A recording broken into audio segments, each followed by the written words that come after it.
Yo, what is good, my anime people? What is good, yo?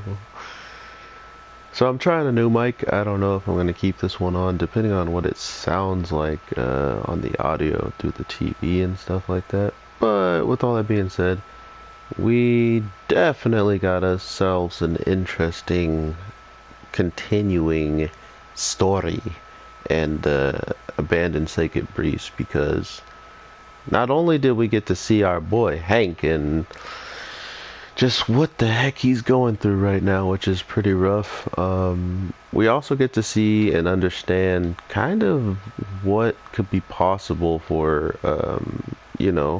for his character towards the end of this, because now that he's seen that the girl's alive, I don't think he knows it wasn't like a dream or something, right? Like, at this point in time, it feels like he might still believe she's dead and gone. I mean, he did just see her, but to be fair, he saw her as well as when he just was about to freak out and use all of his powers as well, you know? So that's kind of one of the problems with these shows. Sorry if I hit the mic just then. There's one of the problems is they usually do these types of things because it makes for a good story. Like, now that he saw her, they could just be like, yeah, but does that really change anything? Nah. You know, that's just how I've seen a lot of stories and a lot of different things play out, so I wouldn't be surprised if this was the same at the end of the day, but I kind of hope it isn't. I hope he does kind of get some courage back to fight as himself, you know, fight as somebody who pretty much can assist the homies and all that good stuff, but as of right now, it doesn't look like that's gonna happen, you know, just because of everything that's transpired so far. It's got to be rough to just throw away, you know, your thought process of, oh yeah, I just did all that crazy, disgusting stuff to people back at, you know, when he goes insane.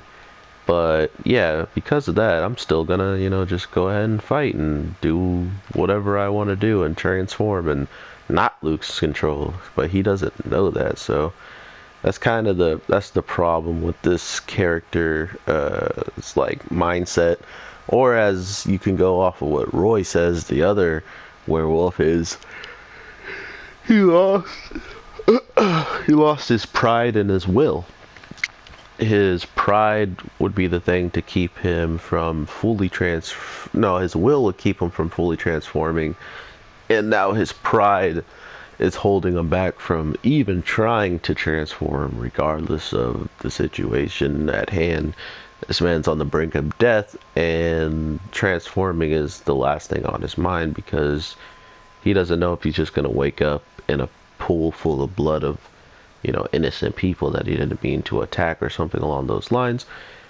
Which makes a lot of sense for a character like him to feel this way, or, you know, like anybody who's been traumatized, and not only traumatized, pushed to a breaking point that you probably didn't even know you had, right? Like, imagine being pushed so far into anger that the next time when you wake up, you only have glimpses and little specks of what happened. Like, what did you do after all was said and done, you know?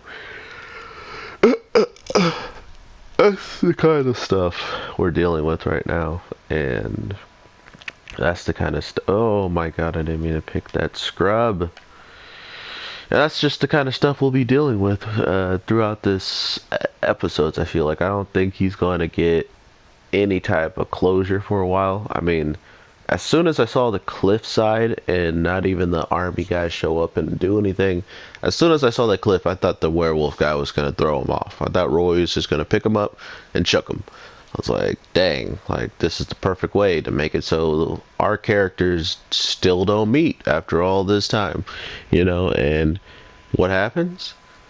a random bullet that Roy dodged breaks off a chunk of the cliff and he falls off. Oh man, I was pretty mad. I was like, "Yep, that's what I expected."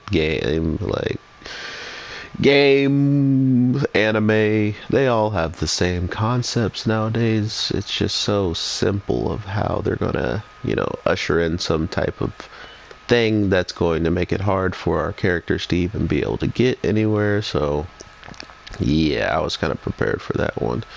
But overall, I like the part of our girl kind of getting into the brain of this guy who is the brother of all the cause of all this, but at the same time, it's not his fault that his brother did this. It's not his fault that his father wants him to, pick up all the scraps that his brother has, left behind and figure out how to defeat someone who's got a power you fully don't even understand, and that if you blow off his whole entire top half of his body, he could still regenerate.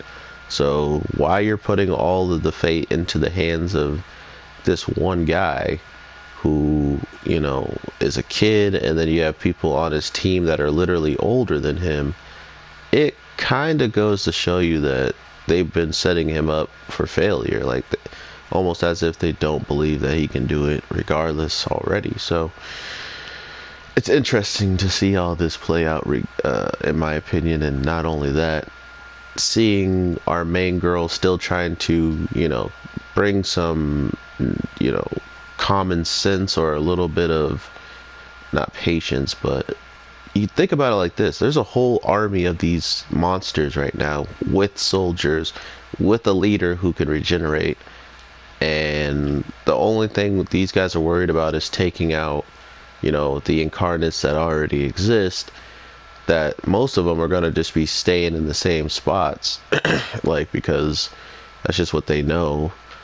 And while others might, go far and try to push forward the narrative of, whatever their goals are or ideals are or whatever, but there's only one that wants to do that much, and we know where he's at, or everybody should know where he's at, because he started his own freaking nation and stuff. So to think that they're not just focusing on him and trying to get rid of him kind of shows the idiocracy of, the younger brother and the people chasing down these incarnates. It's like, you have the perfect target. There's a guy trying to take over everything, so go after him. But because he runs his own, like, country and his own nation and stuff, that would be like an assassination attempt, so they literally have to go to war to save face if you ever want to take him out fully now. Or if you do this assassination attempt,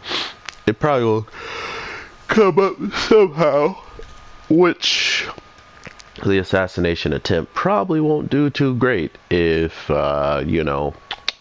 he could just regenerate. If he could just get shot and blown up and still come back.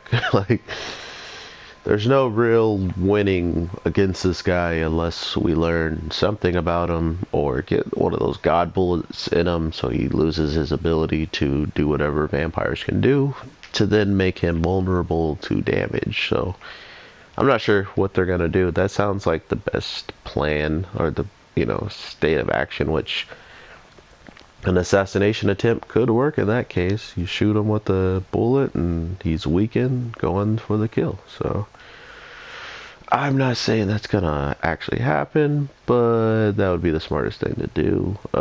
The battle between the werewolves were pretty sick, even if it's very one-sided when Hank actually goes in. Like, they were trying to make it seem like it was a close competition, but come on, bruh.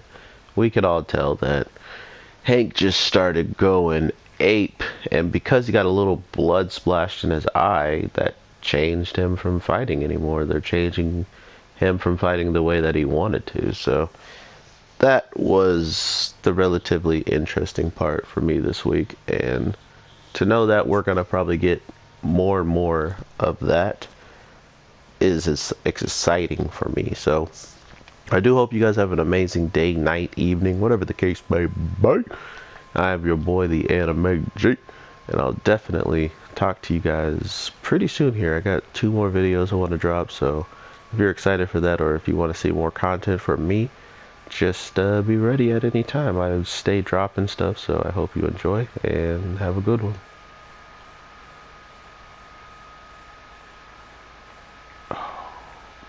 Bugger.